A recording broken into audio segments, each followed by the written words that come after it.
can fight. I'm alone tonight. Here we are in our minds and we're breaking out. Through the wild and the trees I gotta make it sound. This is one thing that I can fight. Get it, get it, get it, get it, get it tonight. When you're gone, you're gone. When you're gone, you go away. You can change that today. Now it's on to the T. You were gone, out of reach. I made the wish, and I blew it up. These white and blue excuses rule me.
Alright, very good evening to everybody. I'm just going to do this live as I do some recording for IGCSE practicals. Let me just readjust my camera a little bit. I didn't really prepare for any tripod for this, so I'm just gonna put the camera right here, and it's gonna be a little bit slanting. But I do hope that this is a little experiment for me to do a little bit of a mine IGCSE stuff while I am doing some sort of live. And I hope I will not be. I will see how am I going to improve from this from time to time. First of all, I'm just gonna make sure that the music remains a little bit of a more comfortable level. And for that, I am just going to start the very first thing about IGCSE. And this live is going to be going through some of the practicals. And whoever is interested to stay by, I'm not quite sure whether I will spend most of the time looking at the chat. I hope there will be people coming in, but at the same time, I don't know how am I going to manage into two places. But nevertheless, I'm just going to start and do a little bit of a fun stuff with IGCSE. Alright, now I done a little bit of recording before in chapter 12 and chapter 11 with my students, and I have not really published that in a public YouTube. But I do have already recorded chapter 11 and chapter 12 somewhere, and I do intend to make that in a public YouTube very soon. Unfortunately, I just don't know how and when for whether or not I have the time to do the editing for myself. So henceforth, tonight is where I'm gonna do it live, and then this whole entire recording is going to be public. And if I have the time, I'll edit this entire session. If I don't have the time, I'm just going to leave it be. And with that, this is chapter 13 of IGCSE ICT. I'm just going to go ahead and turn over my phone and see whether or not my YouTube have any other people coming in so that I can monitor the chat from time to time. Other than that, I'm just going to open this in an external browser. We'll see right here. So far there's no chat, and I think that's safe for now. Regardless, let me just start with chapter 13. And fellow IGCSE ICT, I don't know whether you're watching this live or you're watching this in the future as a recording. I am doing chapter 13, and we're just going to make sure before we start we have the chapter 13 files ready for all of us to use. In order to do that, for most students, I think you can actually head over to the introduction page, and if I am not mistaken, at page X, page that's literally 10, where you can get all of the source file before you do any other practical activities. And this link will allow you to download all the practical activities this textbook requires you to do. And for all of us here, we're just going to go ahead and start with the chapter 13, and then we're going to begin with task 13A. Now, how do we do this? Now, chapter 13 introduces what we call a document package, and it starts with a topic where it asks us to create or edit a document title, and it introduces a concept that whenever you need to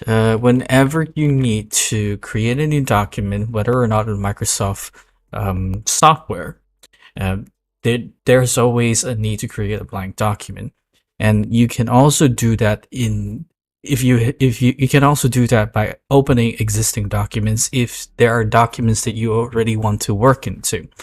And in most cases in IGCSE ICT exams, there are files already made for you, so you don't have to create something out of the box like a new document, so on and so forth.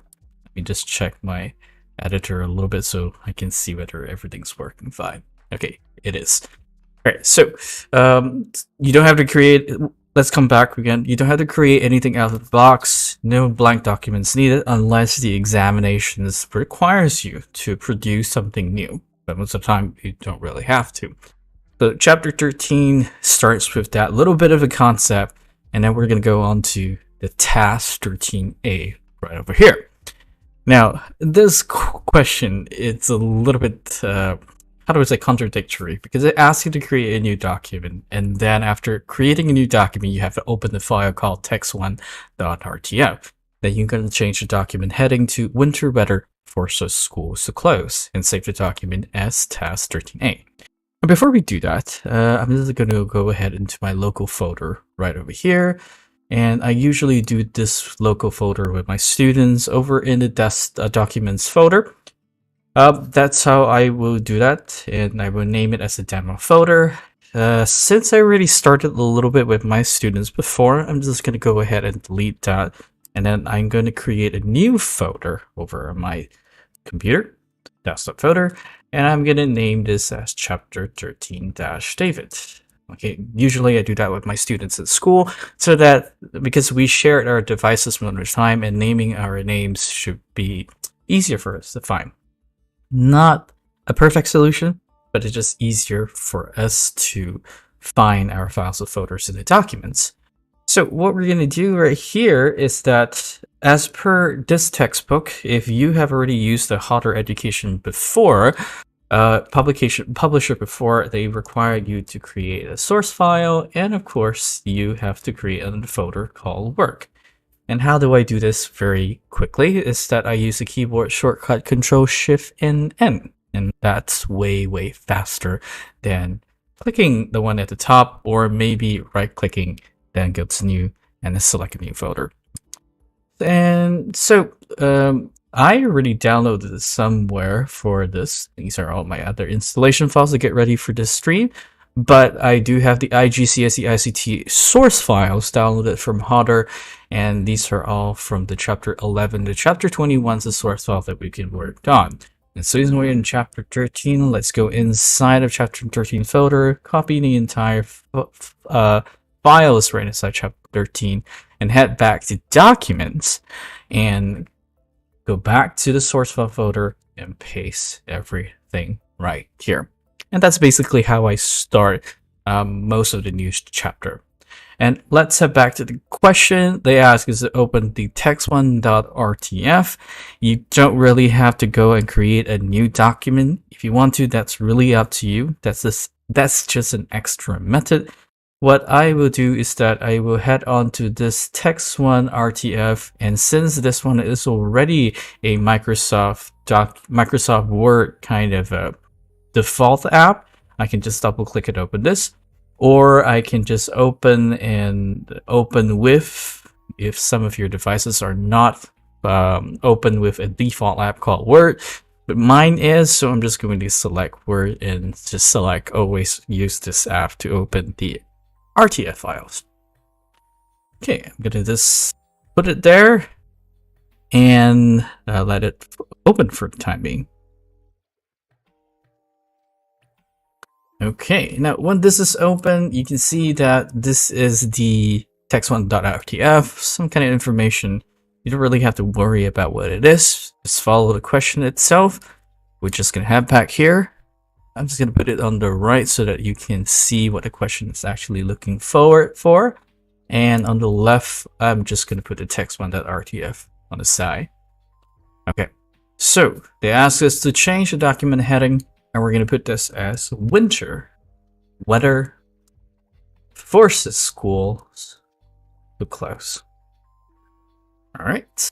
Do we need to do anything else? I don't think we have to, because it's following the tutorials in the textbook itself. It just shows how we can actually change the heading, and that's basically for task 13A. Pretty simple. And what we're going to do is just, click File, Save As.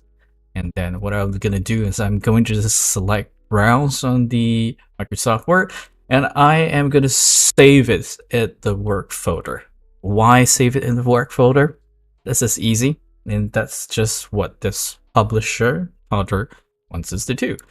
What we're going to do is we're just going to save this as Task 13A.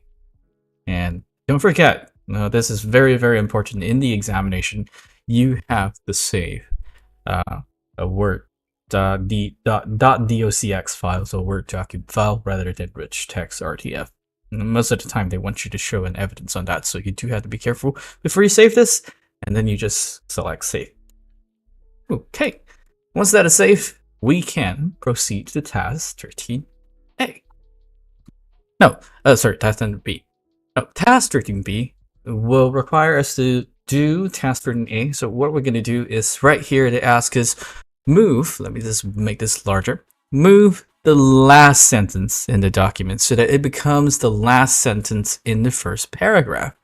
Okay, the last sentence in the document so that it becomes the last sentence in the first paragraph, and we're going to add a new subheading, schools closures, just before the second paragraph, and add this short paragraph before the text place table here. Okay, so this particular wording needs to be placed in type after the new subheading, and then the entire sentence is this dramatic change in the weather has meant that a number of areas are experiencing transport problems, and this means that many schools across the country have been closed. Alright, that's one thing that we need to type on later on. And then it's what is now the third paragraph, change the word was to is and add the word has between counties and report it. And we're going to save this as task 13B. Alright, I'm just going to go ahead and put this on the side again one more time. Now let me just double check whether or not the stream has any chat for now, because I'm not working on a dual screen. I just hope that everything should be fine. I'm not working on a dual screen. I just hope that everything should be fine. Okay. Alright, so everything should be fine because I can hear myself from the little stream on Facebook. Anyway, so let's head back to the section. So task 13B, we're going to move the last sentence so that it becomes the last sentence in the first paragraph. So what we're going to do is select these entire sentences at the last paragraph. And usually people just love to right click and select cut. I don't really like this method because this is, involves 2 clicks, and we can do that very quickly by doing our left hand by selecting Control X, and that will actually literally cut it. And then what we're going to do, we're just easily going to select the very, very last sentence of the first paragraph, and we're just going to do Control V on our keyboard, and that will be transferred from the last paragraph to the last sentence of the first paragraph. Okay, so what we're going to do is we're going to make sure we add a new subheading called school closures. All right, just before the place table here. So we're going to just type the school closures just before the second paragraph and add the short paragraph before the text place table here. So before the text place table here, so we're going to type this entire thing. I love to put in spaces between the second heading, this little subheading, so I'm going to just name this and type as it goes. Why I don't choose to copy and paste, because usually during the examination, you will be given a paper-based question rather than a digital textbook that you're looking in the screen right now. So what I'm going to do is I am going to just type everything. The dramatic change in the weather has meant that, okay, a number of areas are experiencing transport problems. Okay. And this means that many schools across the country have been closed. All right, so as we finish typing that, okay, again, why I prefer typing is because the examinations are paper-based questions. They would usually ask you to type something from the paper rather than giving you a digital document where you can copy and paste most of the time, if they require you to type.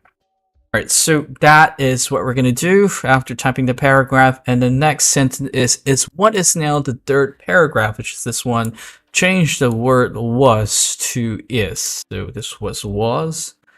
And add the word. I believe this one, change the word was to it. Then we're going to change this one as well. It is interesting and the snow is no heavier in the southeast of England. So there's only 2 walls right over there. And then we're going to add the word has between counties and reported. Okay.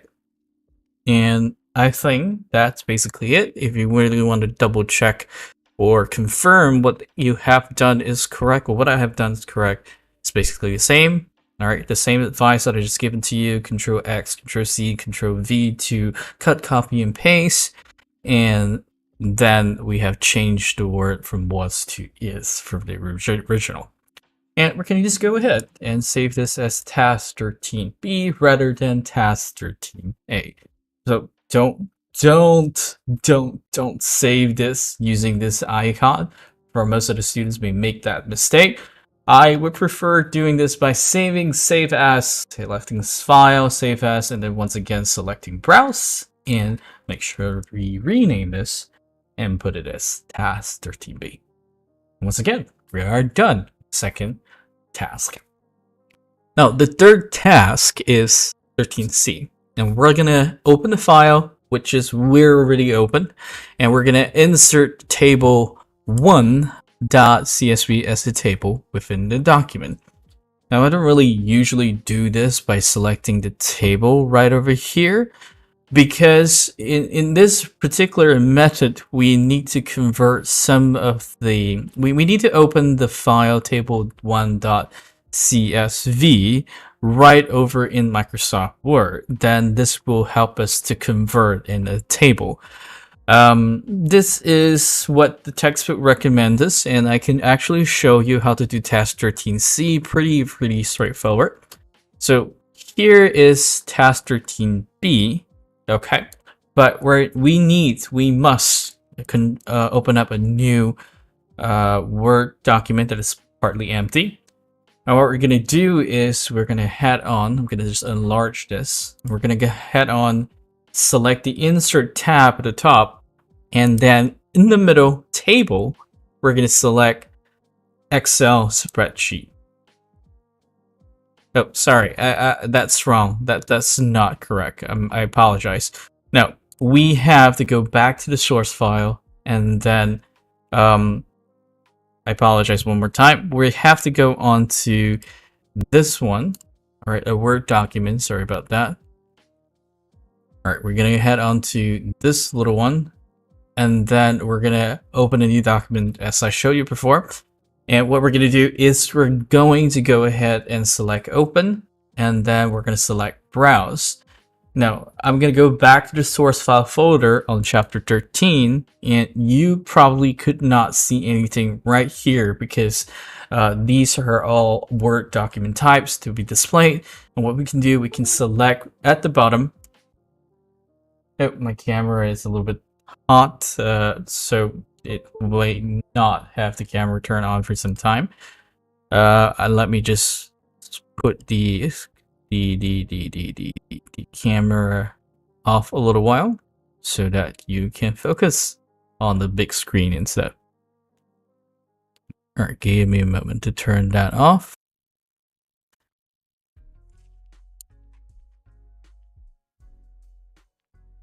Okay, that it's let me transition that, and then here's a full screen right over here. Okay, so I realized that the camera actually blocking most of the screen before, but anyway, we can do that as a feedback later. I gotta make sure that the camera is a little bit smaller the next time. Not quite sure whether or not anybody is watching anyway. Anyhow, we're just gonna go right ahead and continue with this one. So right here, it's all files, and what we can do, we selected all files, then we were able to see table1.csv much more clearly, and we're going to select table1.csv. Okay, so my table1.csv is open like this, and these are what we call a little bit of a text delimited or kind of text separated by a comma. So what we're going to do, we're going to select this entire thing right over here, and then what we can do is we can insert, again, that I show you a table. We're going to convert all of these information that we have from table1.csv and make sure we select the convert text to table. Once you do that, you can go ahead and just let it create number of columns of this tree, because it calculates to how many commas are separated. So 1 comma means 2 columns. If it's 2 commas, there will be 3 columns. So we're just going to go ahead and let them to do automatically and select OK. And that information, it's automatically created for us. Now, since that third column is completely empty, we can go right ahead and select right click on our mouse, and then you just select delete columns, and then this table, you select that with the kind of a up and down, left and right kind of arrow. I call this a compass probably. And then I'm just going to Control C, or if you want to, you can Control X and cut it, but I want to make it safe. I put it as Control C. And I head it right back to task 13B, and I'm just going to place the table right over here. And of course, any natural person would like to rearrange the white spaces. You can just drag left and right towards that little line in between the columns, and then you close it so that the white spaces would not, take much of the place. All right, so with that being placed, let's just check back with the question. All right, so it just asks us to place inside within a document, and we actually did. And if you take a look, the tutorials from the textbook itself, we have done it according to its needs. So we have placed it right in between the folder, right in between task 13C right over here, and then we also rearrange the white spaces so that it looks completely neat for us to look at. Now, of course, the textbook did ask us to take a little screenshot and paste it in the document. We don't really have to do that because you're not being given a mark or award to do so. So what I'm going to do is that I'm going to head back to task 13B and save this as task 13C. And select the browse, and then making sure that this is properly saved. Okay. Now that is completed, and let me just go back to the textbook one more time so that we can take a look what it is. Alright, so we have completed task 13C, and now we can try to create task 13V. Now, task 13T asks us to reopen the file task 13C. I didn't really close that, so later on we can just continue what we're going to do. And here they ask us to place a red arrow from the end of the third paragraph so that it points at the figure 250 plus in the table. All right, now doing this little table right there, we can do in various other formats. Now sometimes they show us 3 different ways that you could do that. We can do it like a kind of shape like here, where we have a larger shape that can show that angle. And the third option is more clearer, where you don't overlap most of the information shown between the paragraph. So they actually showed you some methods that you could do in task 13D. And what I'm going to do right there is in task 13C, Okay. Let me put this over to the right, and let's take a look at task 13C. Place a red arrow from the end of the third paragraph and points it to the figure 250 plus. All right, so to do so, we're going to go all the way to the top, insert, and what we're going to do is select the shape button. And what I like to do is use the nectar elbow arrow. You can do any other shapes that you want to, but the best visualization is to not to overlap your information. So I'm just going to go ahead and I'm just going to put the arrow and drag it right over here to 250 plus. And once I let it go, it looks like that, but this little yellow circle arrow in the middle, you can just put it way to the right so that it doesn't overlap most of the sentences. And we're just going to change this to a red arrow, which is at the top of Microsoft, where you can just simply click with just one button, and then the arrow will be turned to red. And simple as it is, that's literally task 13D, which is way easier.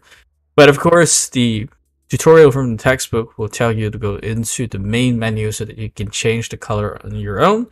That's not really necessary. You can just click one button right there, but if you want to find the menu which the textbook recommends, you can just simply select this little format shape in the middle of the mouse right over here, and then you have more features detailed of how you can control the line itself. All right. And this is the latest Microsoft Word, how you can change and format the shapes right there as well. And if you don't want that, you can actually right click and so that you can have the menu in like that as well. Or you can actually select the buttons right here of outlines, and then you can select more outline colors or custom colors in the middle. But with that, we actually accomplish a goal. We don't have to go too complicating. One button can solve everything, and during the examination, efficiency and fastness is what you want to do. All right, so my camera I think is a little bit pulled off, so I can turn on the video capture device and then put my myself inside the camera so that you can see my expression. All right, so let me just put in the full transition. And voila, I am now appear in the main screen. Anyway, once that is done, I am just going to go ahead and save this as task 13D. All right, suppose that the arrows created, and then we can continue with the next task itself. All right, now since we're going to put a stop in task, and since in the middle right here we have an activity from the textbook itself. So how do we do activity 13A is so much easier. Okay, I wouldn't say easier, but let's take a look at the question right there. It asks us to open a file text2.rtf, and we're going to insert the file table2.csv as a table after the paragraph that ends. This table shows the number of schools closed in some local authorities. So we're just going to go ahead and go back to the source file and double click the text2.rtf right over here. And taking a look, since this is a online file, I just enable editing. And this could be the information that we're looking at. Okay. And let's take a look at the textbook asking us, again, it asks us to insert the table2.csv after the paragraph that ends. This table shows the number of school closed in some of the local authorities. So let's find that. Okay, so this is literally right here. So as we have known, we can go ahead and create a new document. Like I do that quickly by selecting Control-N on my keyboard, and I select the open file right over here, and I'm going to go back to the source folder, source file folders, and then I'm going to select table2.csv. Now, if you don't have this one, make sure you don't see table2.csv in your source file, make sure you select the all files before you proceed, and then you should be able to see table2.csv. What I'm going to do is table2.csv is now open, and previously we learned a method how to convert this into table. We can select insert and table, and then convert text to tape, and then just let it follow the flow. And what we're going to do is when we just select the OK button, we can just go ahead and copy Control C and head back to the text2.rtf and paste the table just right below this paragraph. So what I'm going to do is I'm going to remove the white spaces so that I have more, it looks neater in my opinion. Now, what I'm going to do right here is that we're going to change the document heading to Snow Brings Disruption to Britain. Alright, let's put this on the right. And then we're going to change this heading to Snow Brings Disruption to Britain. Alright. Now, once that's done, we're going to go all the way to the last paragraph in the document so that it becomes the first paragraph. So the last paragraph right here, okay, we're going to select the whole entire paragraph and we're going to make it as the first paragraph. So that's pretty simple. Control X to cut this and go all the way to the top, and Control V to paste this entire thing right here. Okay. Now, how do we add the following as a new paragraph immediately?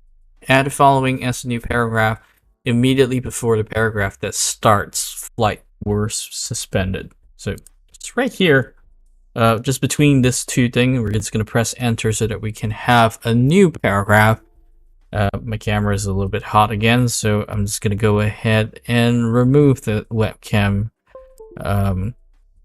slide so that you guys have more stuff to see. All right.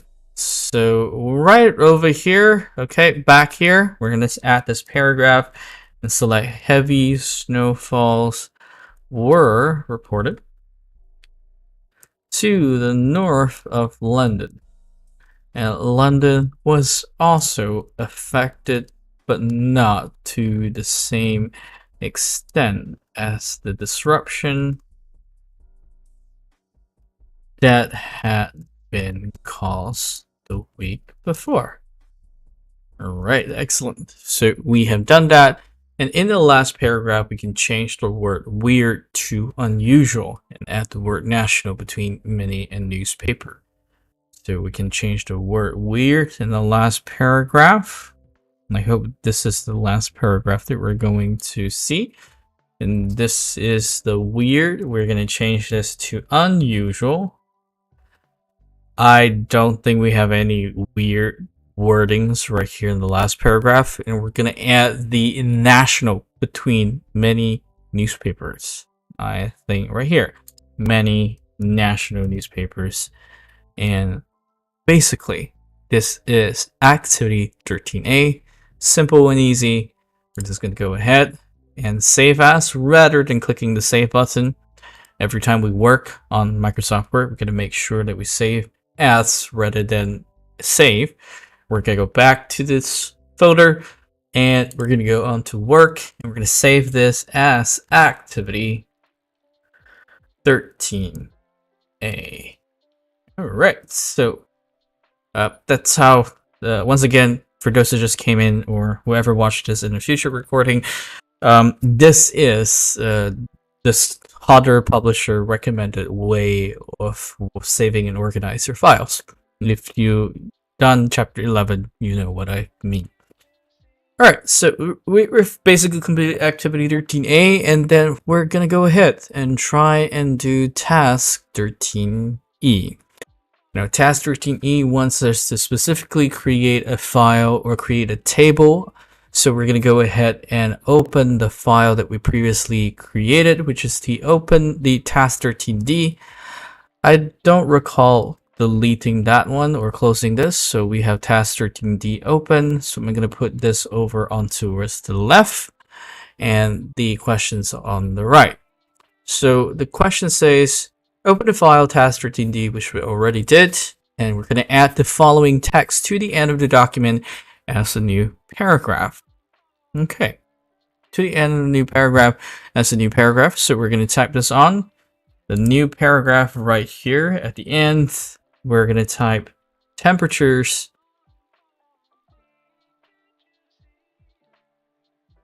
recorded at one weather station in Ross dash on by during the week read. All right. And what we're going to do below this text, we're going to add a table that looks like this. Right, that's pretty straightforward actually. So if you want to do the math yourself, you can see that this is 3 columns, and you just do a little bit of a manual calculation. This is 1, 2, 3, 4, 5, 6, 7, 8, about 8 rows. So we're just going to go ahead, 3 columns, and by going to insert and table, 3 columns and 8 rows. And if you want to rearrange that yourself, you can just simply put this like this. They look almost the same. You can visually see whether or not they have almost the same length. And if you want to, you can select and highlight that thing. And then almost all of the rows, I think, should be the same height. If it's not, I'm going to enlarge this. I'm going to select the whole entire table, and I'm going to go ahead to layout, and I'm just going to make sure that I change the height via this one so that we can have a specific number of probably 0.5. And this one, maybe we give it to have a 2.5 centimeter. All right. Doing this method will make sure each of the row in the column are literally in a accurate measurement. And if you're not in centimeters, you can actually go to the option over to the file section and change that unit of measurements to your to the UK's unit of measurement, which is centimeter. All right, once I've done that, I think basically I can save this as task 13E, but if I want to confirm, I just go through visually. I think that's pretty it. All right, so we can go ahead and save this as task 13E. Okay, so once I save this, we are done, and let's take a look at the new question. Alright, task 13F will want us to put the information inside, and in task 13E, we're going to add the text and the image snowflake right inside the table. Now, this is pretty straightforward to do stuff. If you have done documentation before, you just need to type information right in. So I'm just going to go ahead and put this on the right side again, and then at the left, we will have the Microsoft Word image right there. Now, the very first easy thing to do is to put in the image right in the top first row and column by selecting the cursor right there. And what I'm going to do is going to go insert, I'm going to go pictures, select this device, and I'm going to go through the source file folder that I have stored, which is in the documents folder, and select the snowflake and insert it. Now, at first, the snowflake's picture is going to be really large and huge. You resize it by using your mouse and put it, in a adequate size, or a size that you can, agree that it's nice to look at. Now, what I'm going to do is I'm going to type this out literally, so maximum, minimum, and then 2nd February. Now, Microsoft Word will automatically change that for you, so you don't have to worry, as long as the information, I think, is the same. All right, 4th Feb, 5th February, and 6th February, 7th February. I like to do everything in a single column first before I do the other ones, so it's easier for me. And then February. All right, this number is 3, 5, oops, not 4, 5, 5, 2, 2, 5, 4. And we have -1. All right, -3, -3 over this corner, and we have -1, -1, -3, and -2. Okay. Now, do we need to do anything else? No. As far as I'm concerned,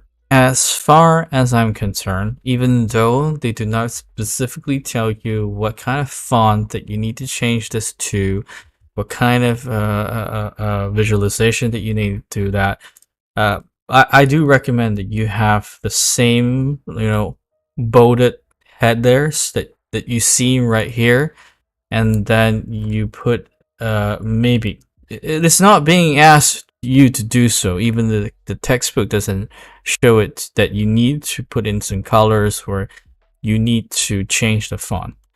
Sometimes the textbook actually contradicts itself when it comes to this kind of practicalities, but as long as what I'm going to advise as a teacher is that as long as you see that they ask you to create something like this, you can try to follow exactly what they actually says.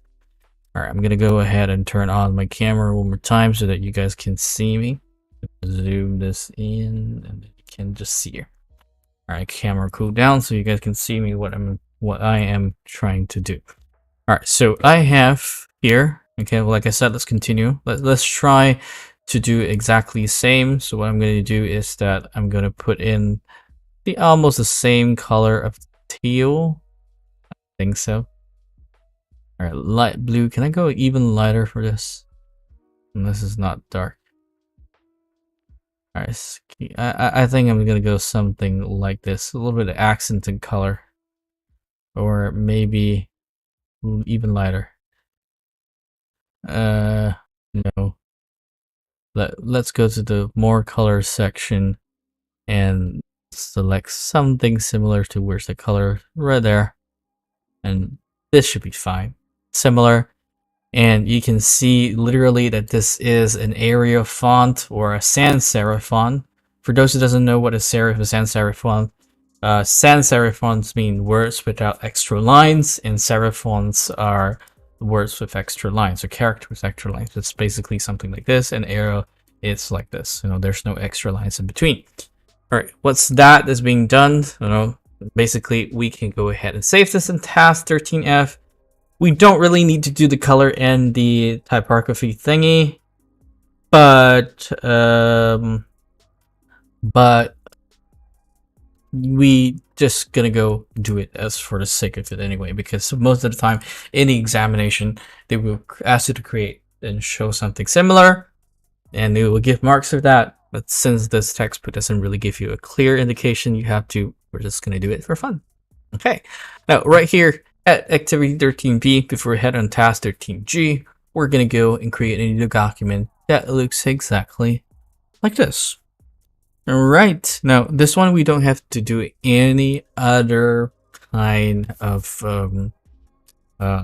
file. We don't need to reference it, so we can go ahead and create a new document. I just do the Control N on my keyboard. I'm gonna put this on the left, and let's do the math of this particular question. We can calculate this 1, 2, 3, 4, 5, okay, and then 1, 2, 3, 4, 5, 6, 7, 8, 9, 10, 11, and 12. So we're gonna go ahead, select 5, and then 11. Wait, 11 or is it 12?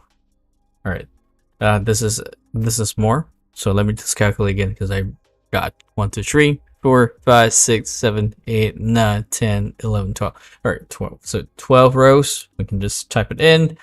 5 columns, 12 rows. Select auto. Okay. So that's basically pretty simple. You just got to type in the stuff. So if you're a speed typer, this is pretty easy for you to place the information. Insert tab, table, right click, and right click. Now, if you're lazy to type everything actually in the examination, you are permitted to copy and paste if there are information that are the same. So right click is the same. I don't have to type everything. I want to make everything quick and easy and fast. And we have a repeatable rows right here, and then we have columns, and then we also have the cells alignment, and then we have left, right, center, fully justified, and top, center, bottom.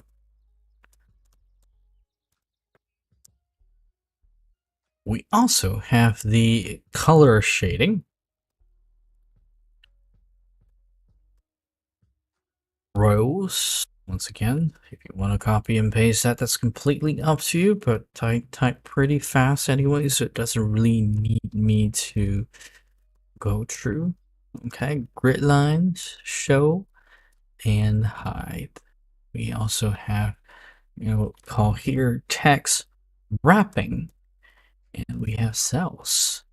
Now, what I am going to do right here is going to bold the tree headings that I see, and that's Control B by bolding it if you want to do it quickly. But if you don't know how to, oh, the camera is actually heated up again, and let me just turn off that thing.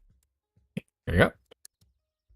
All right, so right here, okay, we're gonna just resize so that we don't have the extra spaces, and those spaces that needs to be fully across. This is properly managed. Everything is a single line and nothing is being text wrapped.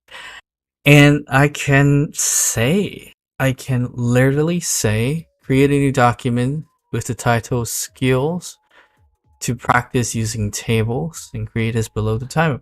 All right, I forgot to do this before doing the table. So what I'm going to do is I'm going to just type this skills to practice using tables. And if you've forgotten like me, you can just type the title first and then you select everything at the table. Control X to cut this, and then right at the bottom just paste this. So it's literally under the table is under and below the title. And once you're done, I believe you can save this as browse, and then you just name this. Make sure you go onto the correct folders if this happens to you, and then put it into the work folder and save this as activity 13B. Pretty straightforward, simple, really easy to do. Alright, so task 13G. I'm a little bit tired right now, so I'm just gonna go ahead and take a break, like a small tiny break, and then I'll come back at let's say 9 p.m. The stream will still be on for the time being, but you will see a take a break. I'll be right back kind of transition. All right, so let me just put this in, position this to you. That I don't know why the BRB. Okay, now it's transition. All right, so I'm gonna take a short break, and I'll see you guys in 9 o'clock.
So that because we shared our devices one at a time and naming our names should be easier for us to find.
Okay, I am currently back from a short break, and we can continue with the rest of the task for this tonight.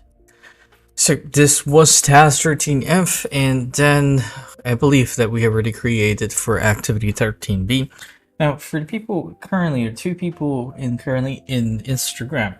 Now, if you have watched my previous story and if you're willing to get a hang of how to, take a look on the full view of the IGCSE stuff that I'm currently going through, you can check out my Facebook, YouTube, and Twitch, which is currently live broadcasted now.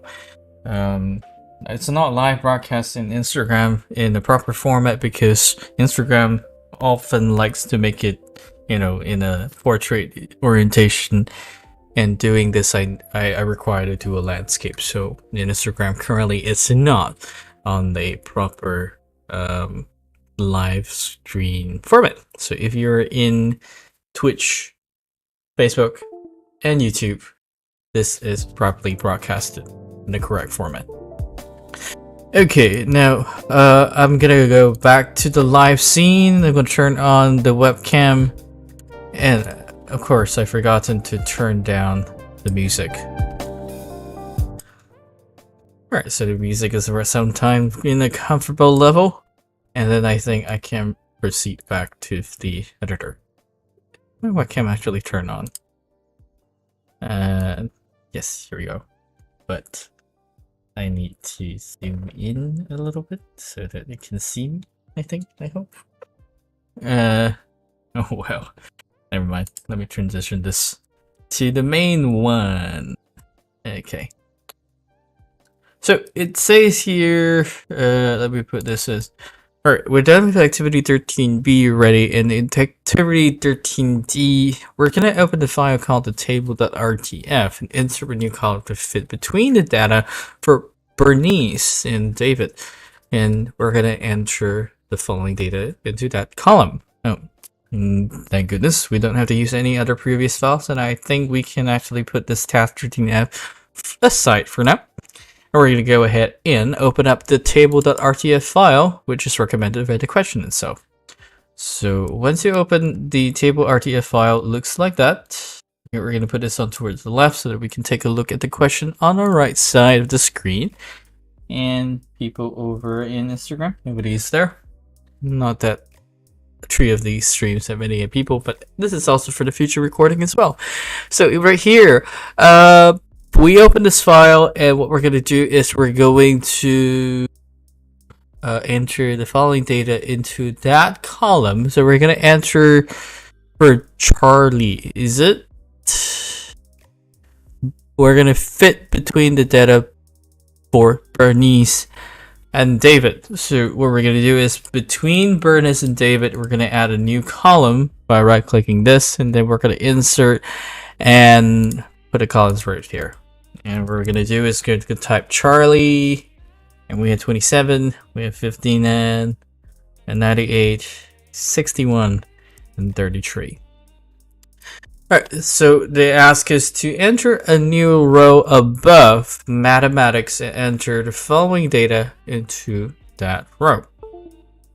Alright, my camera's turned off again, so I'm going to go ahead and just, hide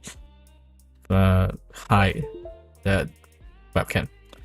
I'm using a Sony ZV-1, so when the camera actually heats up, it will automatically close. And next time, don't use a digital camera, or what we call a mirrorless camera, to do a webcam. They're not made for it. Anyway, in between, it says that above mathematics, we're gonna just go ahead and just insert a row. So above the row we have here, and I'm going to type subject right here, and enter a new row above the top row. Enter a new row above the top row, which is probably above here. So we're going to right click and we're going to insert a row above the top row, just recommended.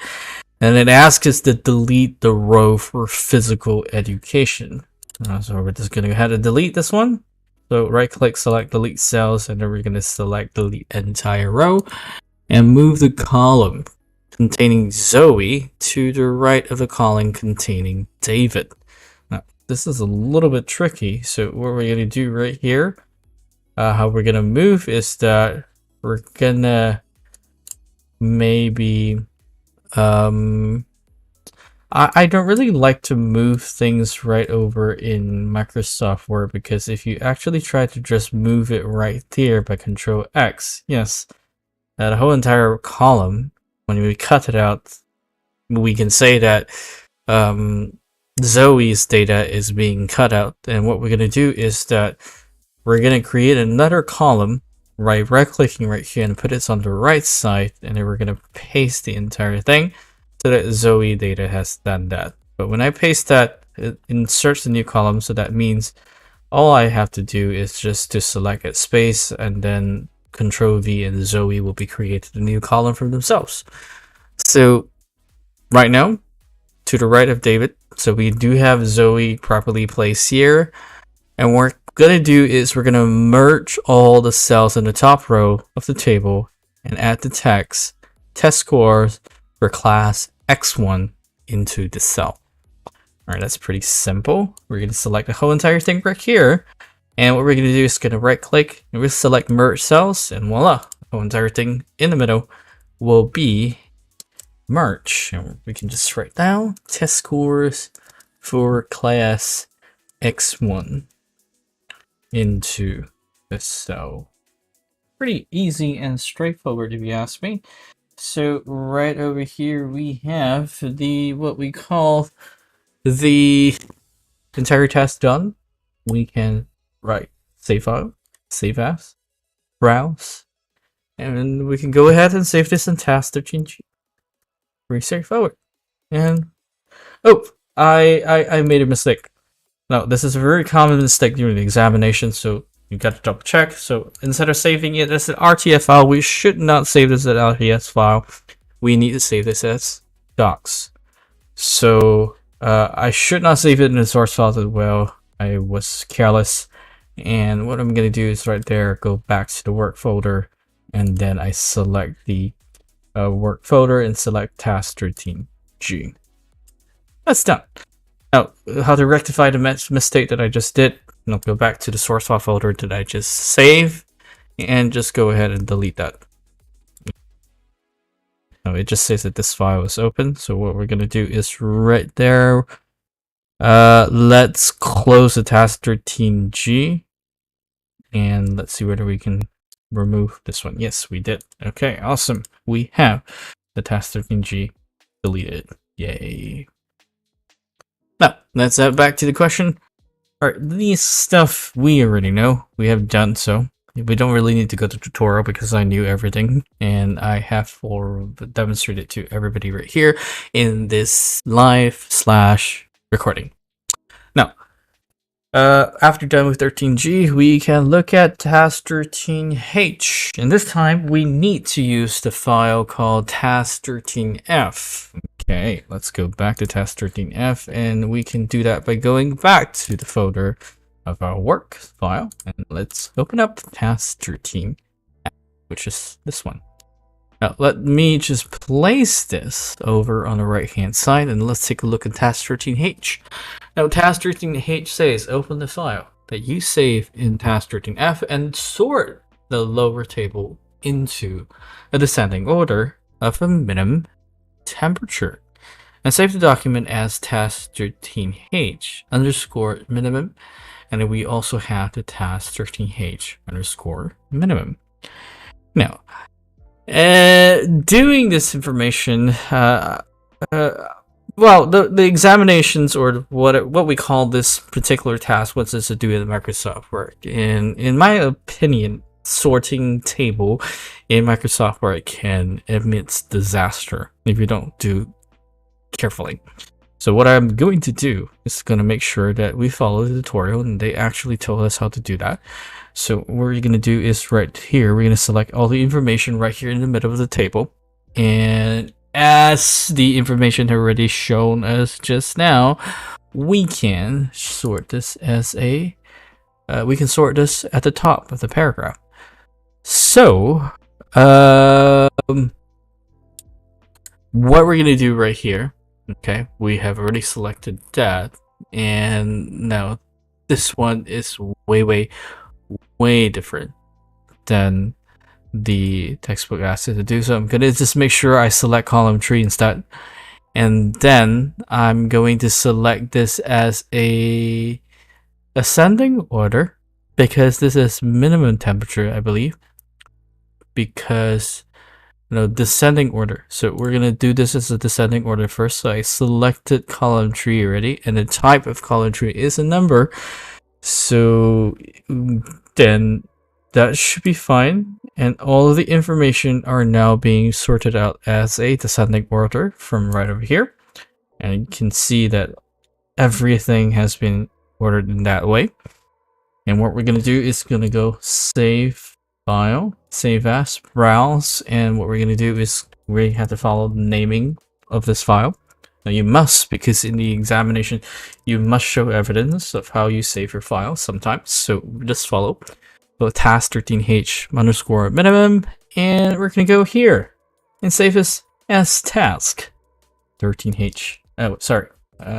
Too excited to do this. So after sorting this out, we can do the same thing again by highlighting the information that we have, and at the top there is a short function over in the paragraph. We select that, and we're going to make sure we select column 2, and we're going to put this as ascending order.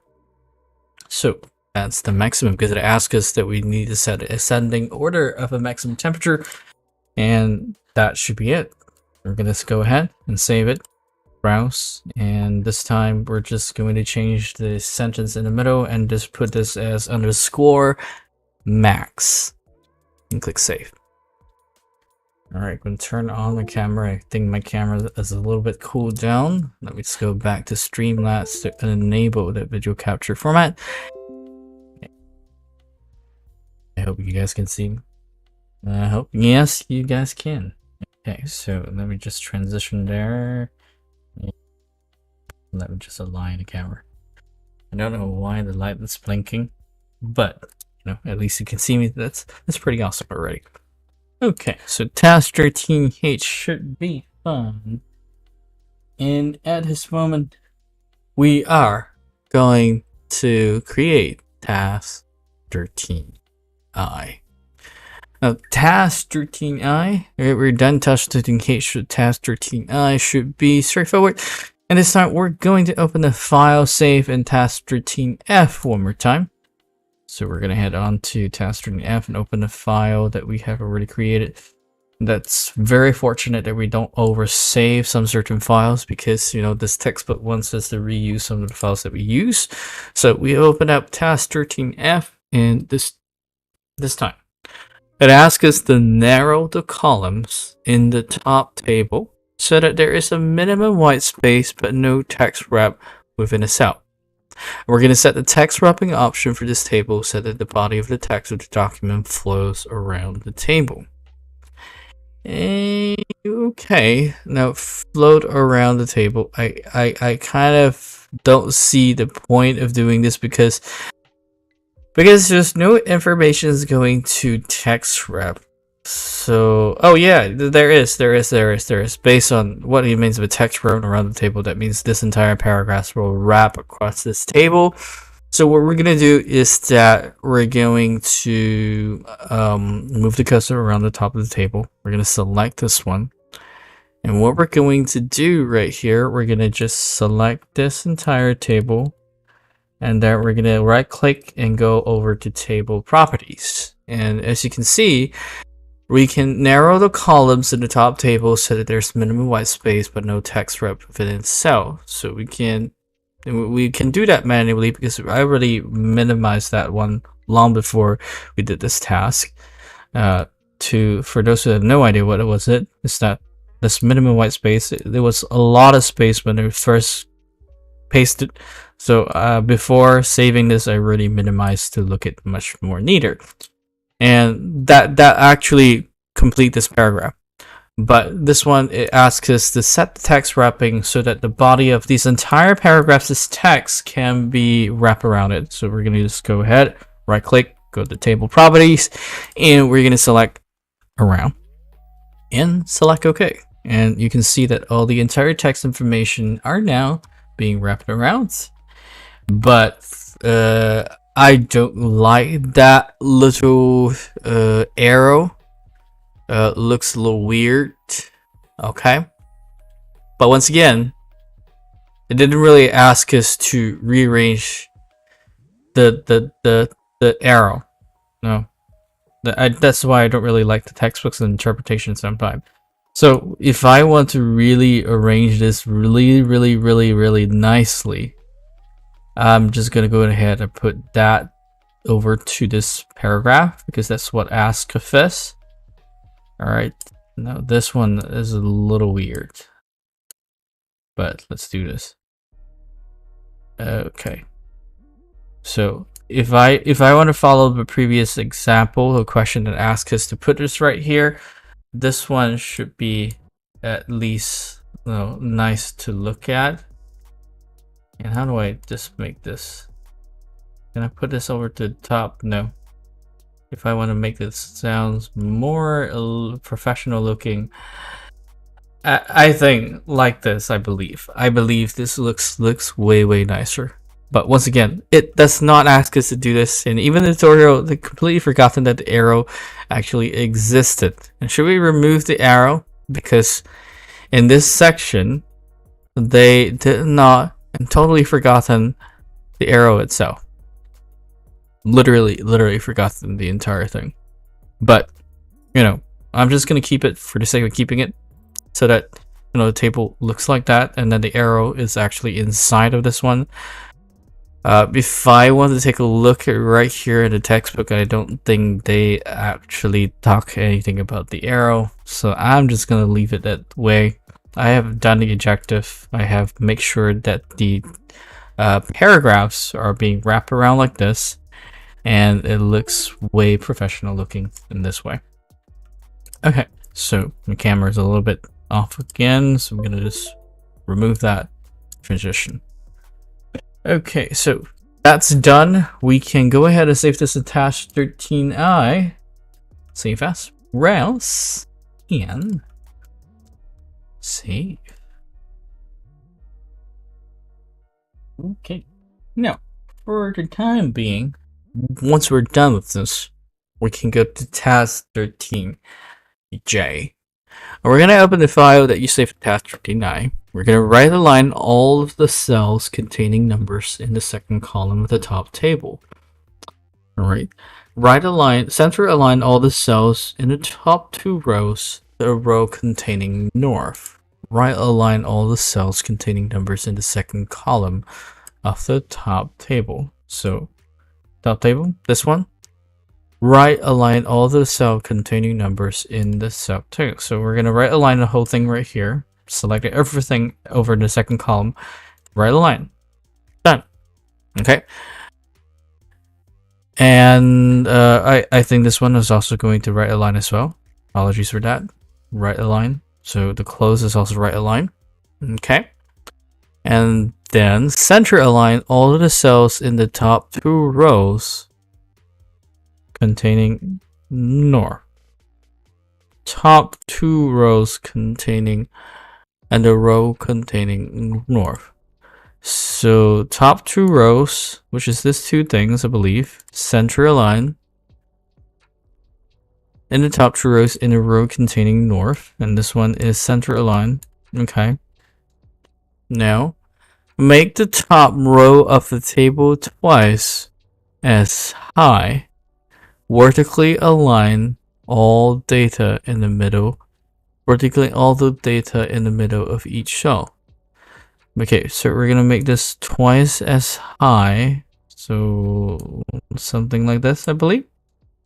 Or twice as high. This looks a little bit high for me. And then vertically align all data to the middle of the cell. Alright, vertically align to the middle of the cell. So that means right here, alright, vertically align, that means right here, we gotta make sure that this little table, okay, are centered. So this one will not be shown in the paragraph itself. We need to go back to the table design, layout, and that we're vertically align this to the this center. All right, vertically aligned. So this is vertically aligned to the center and also horizontally aligned to the center as well. So counting close what looks like, and I just basically put everything into the center in the middle right there. And right here, we're going to merge the cells in row 2 and row 7 into 2 single cells. So this is row 2. Okay, pretty sure what he wants us to do. So I am in the layout ribbon anyway, so I can just merge this 2 together. So southeast is like that, and row 7, this is 3, 4, 5, 6, 7, and I can say that that's north of merge. And I believe I can center align this one as well. I believe so. Alright, into the single cell, but it didn't really ask us to do so. It just asked us to merge it. But let's take a look how the textbook tutorial will ask us to do. Well, in fact, they really just put it as a text, and that's it. All right, probably that's it. So county, top, center, county. Anyway, so I'm so sorry. Okay, I just realized that this one is right aligned as well. So we should not put this in the center aligned. So the close must be aligned center. I realized that the tutorial actually inside the textbook actually wants us to do the table properties right around here. And how do we do the row? We can simply do the cell right here, and do the vertical alignment to be accurately done. So we can just go to the cell and then we can just align it vertically via this. Now the method that I previously showed, I wouldn't say it is not correct, but we need to make sure that this is, you know, this second column is right center aligned. Now, since my table is so neatly close together, even though when I am screenshot the thing, if you screenshot this without seeing the much difference, you can just say you're of luck if the examiner can overlook this. But if a person like me who can see alignments and things very carefully, as I just realized that this one must be right aligned, you probably lose some marks. So if you want to do that accurately, you gotta make sure that this vertically aligned is like up to the bottom, but this is the middle, and then we can do so by going to table properties, going to cell, select center. I hope that makes sense. But in the question, they really ask us to put all these center aligned, but I want to make this center aligned because it looks nice, it makes sense, it looks professional, even though the textbook doesn't really state it really clearly over here in its own questions. But when you see the tutorial and you did it, congratulations, you completed it. All right, so I'm just gonna go ahead and save this as task 13J. Browse and save this as J. Awesome. All right, now once I'm done with task 13J, how many more tasks we're gonna do? So we're gonna have the last one. Ooh, pretty much a lot. Okay, we still can do this until 10 o'clock, so we're gonna do this task 13K. Now, task 13K wants us to do the task 13J, which is still open anyway. So it says that in the lower table, we're going to center align the contents of row 1 in the lower table. So let's put this on the left so we can probably see this. All right, lower table, which is this one. Okay, what we're going to do is in the lower table, center align the contents of row 1 both horizontally and vertically. So this one, all right, row 1. And what that means is literally what I have applied in the middle. So both horizontally and vertically, everything will be in the center. And we're going to do this by selecting this. And both of these things looks way neater and focus on the center, both horizontally and vertically. Okay. Now, once that's done, we're going to remove all the grid lines from this table except the cells containing maximum and minimum temperatures during the week. Now, grid lines. So we don't need to have grid lines for the rest of the cells, except for the maximum and temperatures during the week. Okay. Grid lines for the sample. Alright. I have a different interpretation, so let me take a look right here. So maximum and minimum temperatures, the completed table will look like this without the grid lines. Okay, that's really makes sense.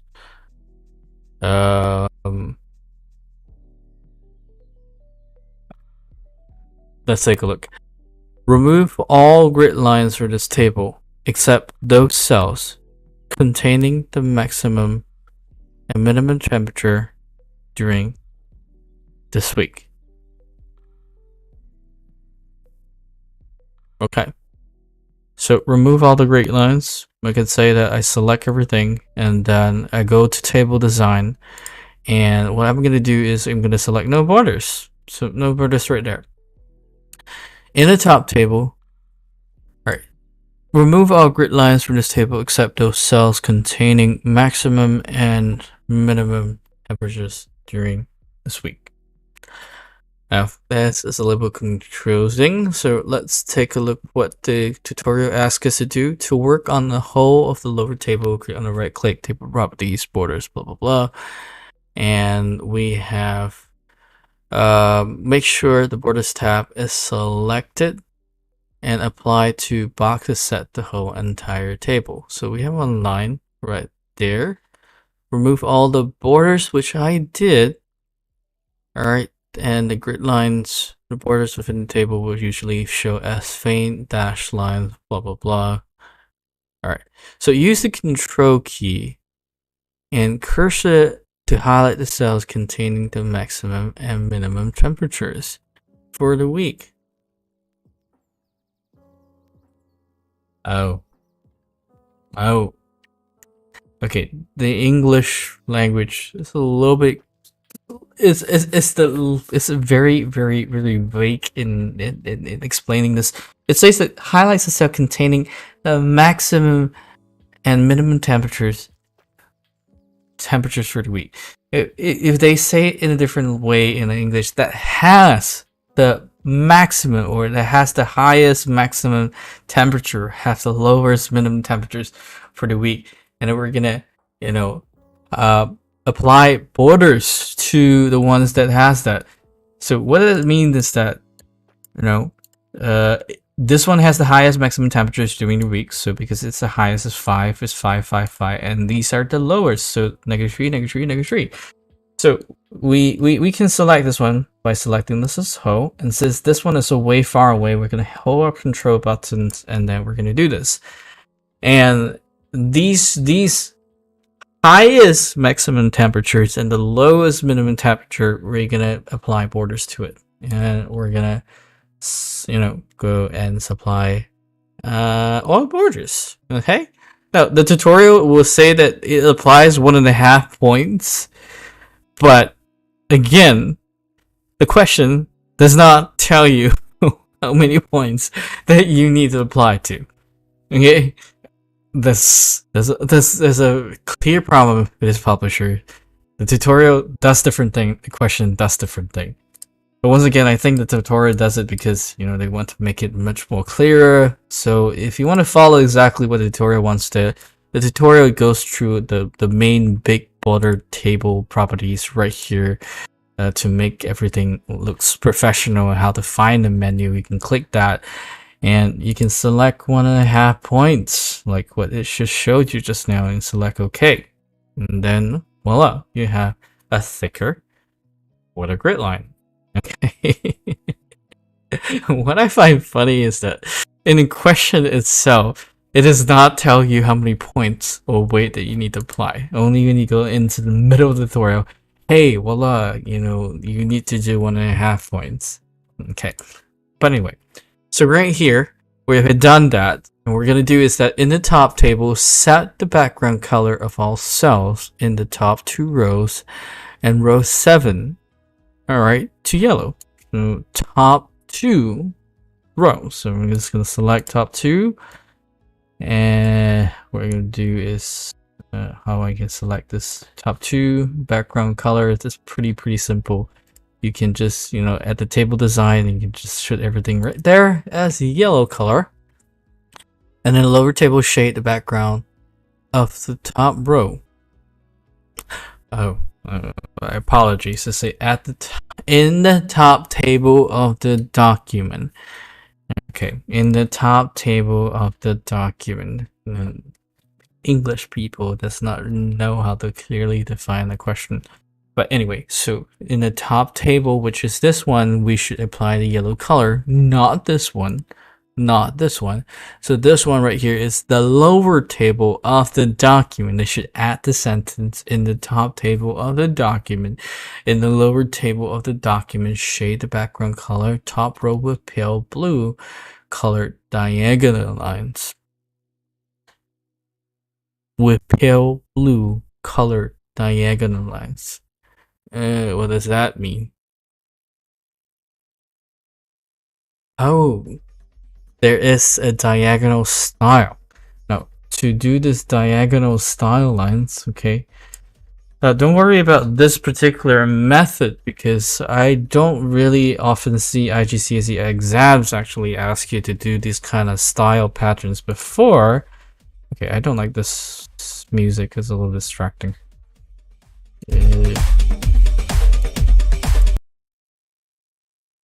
Okay. Much more nicer. Okay, so what it's gonna do right there, how to apply the style, this one, you just gotta highlight this one. Alright, I can highlight the first row right there.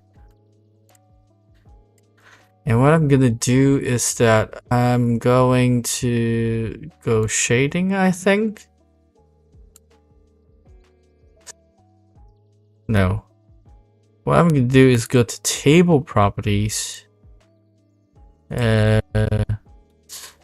Sorry, it's borders and shading.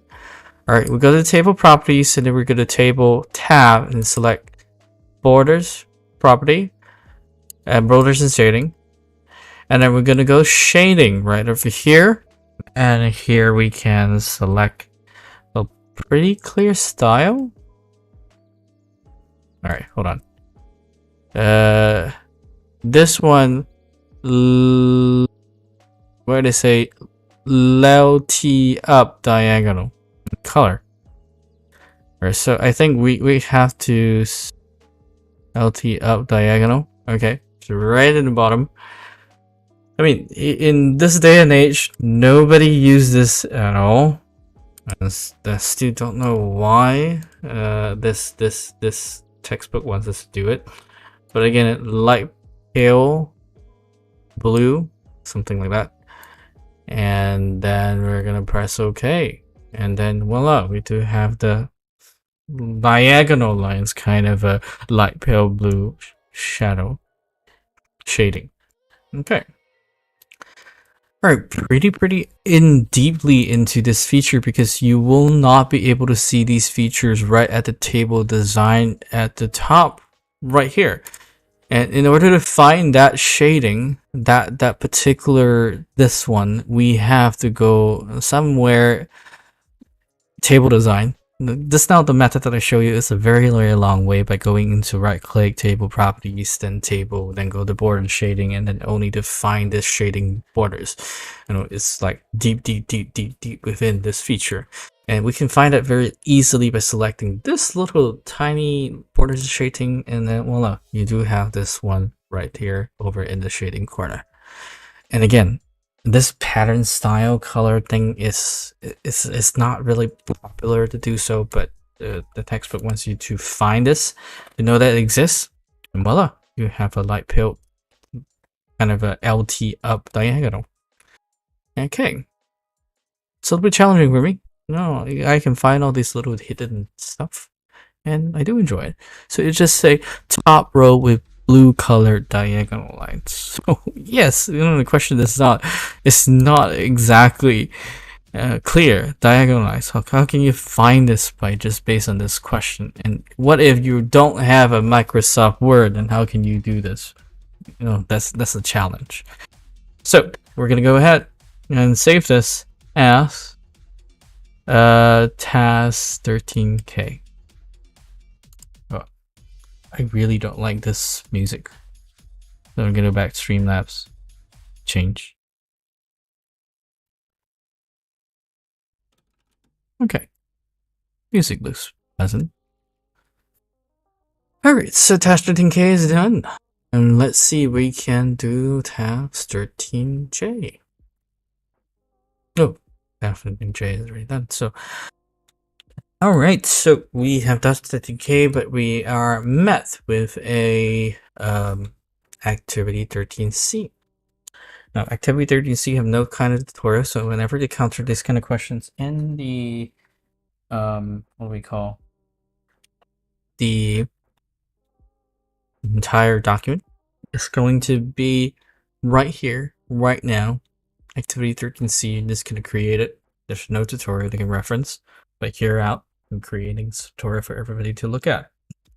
So I think my camera is a little bit much more better, so I can turn on my camera, go back to the editor, and open up the webcam. And here on out, and here, voila, I am back here. So the transition right here, activity 13c, so we can create a new, I don't think we need to create any document because it asks that we can open this as a file for activity 13c.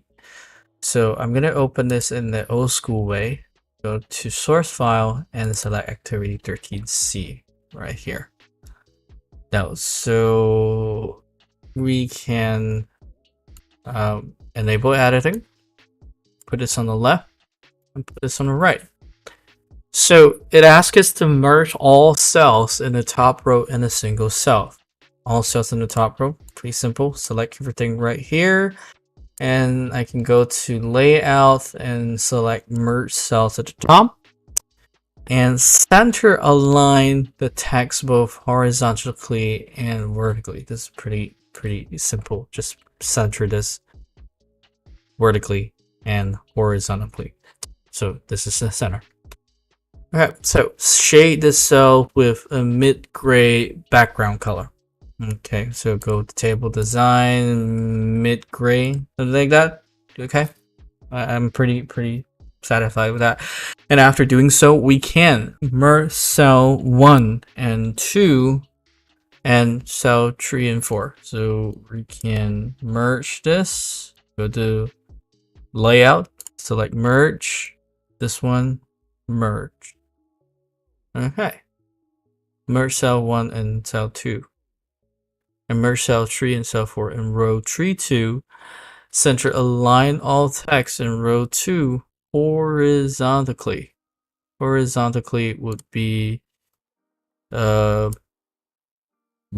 I think it's automatically centered horizontally again. It didn't ask us to center vertically, so we don't have to do that. And shade all 3 cells in this row with a light gray background color. Okay, light gray. Like that, I believe. I don't know how it's light and mid, but as long as the different shade of gray. Okay. Other than that, merge cell 1 in both row 5 and 3. So right over here, rows 5 and 6. 1, 2, 3, 4, 5. Row cell 1 in both. Okay, merge what? Merge cell 1 in both row 5 and 6. 1, 2, 3, 4, 5, 6. Okay, so I'm gonna merge this two together, merge cell, and this one as well. Merge 5 and 6. Format each cell in row 3 to 6. 1, 2, 3, 4, 5, 6. Format each cell in row 3 to 6 as it's specified in the table. Oh. Okay. Vertically alignment. Vertically alignment. So this one.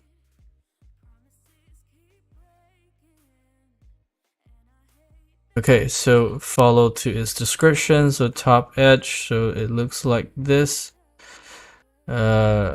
Middle, and then this one in the bottom, and then horizontal alignment left would be right here. This took alignments, and here left. This would be center, and then this will be right. Okay, fully justify. And no margin. How do we do fully justified? Because this does not have fully justified right here on the section.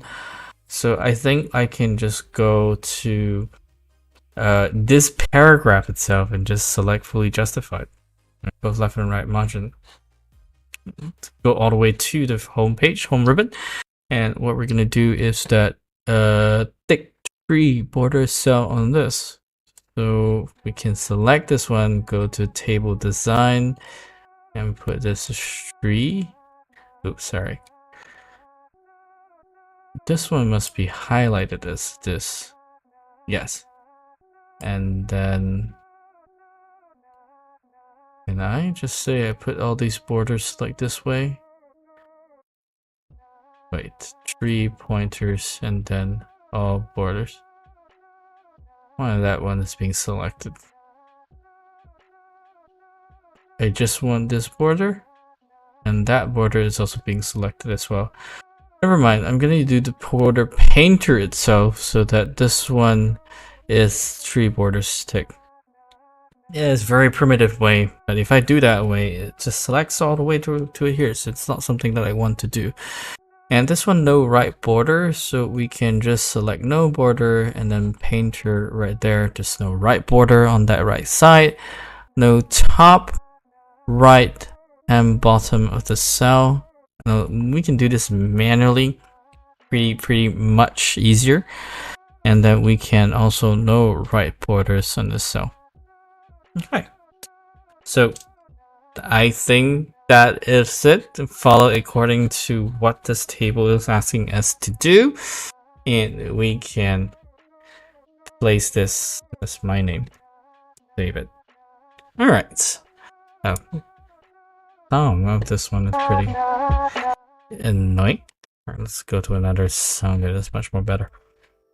Okay, so once this is done, I can save this as activity. I'll see. Go right ahead. Because, you know. Oh no. Oh no. I shouldn't save this because this is the source file. Never mind, I can replicate that way by placing this. No, I shouldn't save this as the source file. Make that as a mistake most of the time. Alright, what you can do, you make sure you save it in a different location so that it's not. And this should be activities 13c.docx file rather than RTF. And if you want to replace the original RTF file, make sure you go back to the original source file that you downloaded from the internet. And then I'm going to replace this one as the original one. Go back to the documents folder, chapter 13, and paste this right there. So this is completely original. What's going on right here? It says that because this is open up in a Word document, so I'm just gonna go ahead and remove that and replace this one more time. Here we go. That will be the original one. All right, so a little tiny mistake. So next time when you do that, make sure you click Save As rather than what I just did, which is save.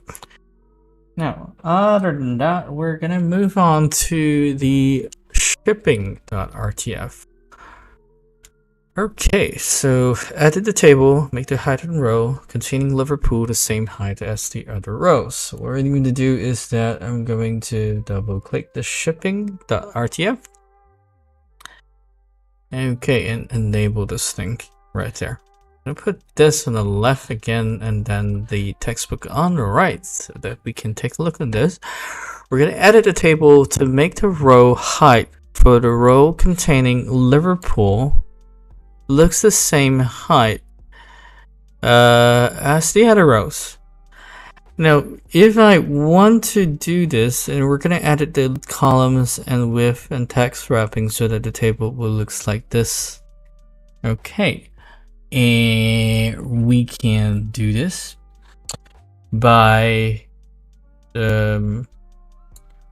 what I like to do is, like I showed this before in a previous task, and what I like to do is I want to do this via the layout section over these two table row, table height.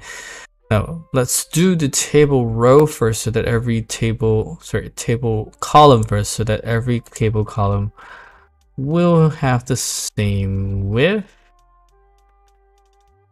Alright, so I'll kind of make it like that, so that everything should look almost the same like here. If I want to extend this to 5 centimeter, excuse me. And then I'm gonna make sure that this is about 0.6 for this. And Grimsby and Immingham still have wrap, so we're gonna make sure that everything is a single line, and that would be 0.6 centimeters, and everything looks pretty okay. And this one, I'm just gonna put this at the bottom align center, which looks like this. Okay, and what we're gonna do right here, I think that it looks pretty much the same. And we can go ahead and save it as tar 13L, because I believe what they ask us to do is pretty straightforward. Just adjust the column, and then we have, make sure everything is text wrap, and that looks pretty much like it. We could go ahead and save this as task 13L. Alright, once again, make sure we save it in the proper folder, task 13L, and complete it. Oh, I made another mistake again. I did not make sure that this is a docs file rather than an RTF file. Alright, pretty sneaky sometimes, because whenever you want to finish this faster, you often forget the tiny, minute details. So I deleted that. Okay, I have to make sure I close the 13L folder. Then only I can delete this. Oops, sorry. And delete this one. Close this, not delete, and then delete the 13L RTF. And so far so good. We are almost complete. Now, how many more tasks do we have? M.